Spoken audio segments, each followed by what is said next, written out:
ব্রিটেনে বিনামূল্যে খাবারের সংস্কৃতি ক্ষুব্ধ রেস্টুরেন্ট মালিকেরা। ব্রিটেনের রেস্টুরেন্ট মালিকরা ক্রমবর্ধমান এক সমস্যার মুখোমুখি হচ্ছেন। বিনামূল্যে খাবার পাওয়ার জন্য সোশ্যাল মিডিয়া ইনফ্লুয়েন্সারদের প্রবণতা তাদের মধ্যে একটি। সোশ্যাল মিডিয়া ইনফ্লুয়েন্সারদের ফ্রি মিলে দাবির কৌশল এবং মিথ্যা অভিযোগ এখন রেস্তোরাঁ শিল্পের জন্য বড় মাথা ব্যথার কারণ হয়ে দাঁড়িয়েছে। দেশজুড়ে বহু রেস্টুরেন্ট মালিকরা অভিযোগ করছেন, কিছু ইনফ্লুয়েন্সার খাবারের বিনিময়ে রিভিউ দেওয়ার প্রস্তাব দিচ্ছেন, কিন্তু বাস্তবে অনেকেই শুধু ফ্রি খাবার আদায়ের জন্য আসেন, রিভিউ না দিয়ে চলে যান।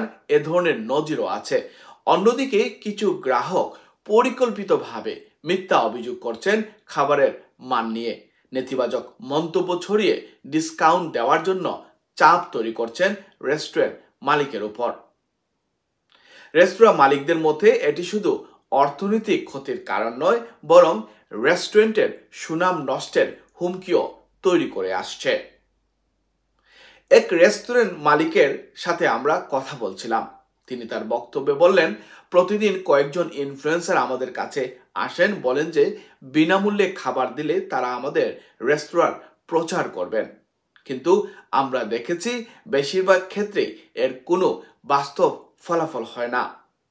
বরং যদি আমরা বিনামূল্যে খাবার দিতে রাজি না হই, তাহলে তারা নেতিবাচক রিভিউ দেওয়ার হুমকি দেন। এদিকে রেস্টুরেন্ট মালিকরা বলছেন, ভালো ব্যবহার করাই বিনামূল্যে খাবার পাওয়ার সবচেয়ে কার্যকর উপায়। অনেকেই জানান, নিয়মিত ভালো গ্রাহকদের জন্য ডিসকাউন্ট বা বিনামূল্যে কিছু দেওয়ার সংস্কৃতি তারা নিজেরাই বজায় রেখেছেন, তবে চাপ বা প্রতারণার মাধ্যমে নয়। এই সমস্যা মোকাবেলায় রেস্টুরেন্ট মালিকরা কঠোর নীতি গ্রহণের কথা ভাবছেন।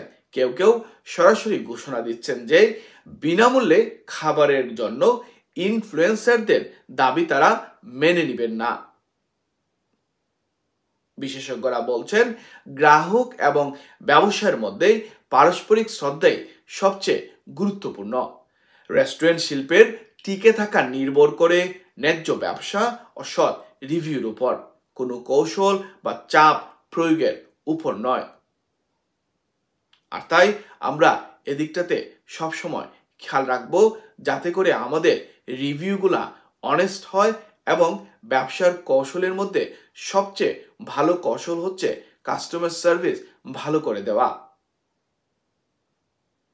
রেস্টুরেন্ট বিষয়ে এ ধরনের আরো আপডেট জানতে আমাদের পেজটি ফলো রাখুন। UK Bangla live. Akramul Hossain, UK Bangla live, UK।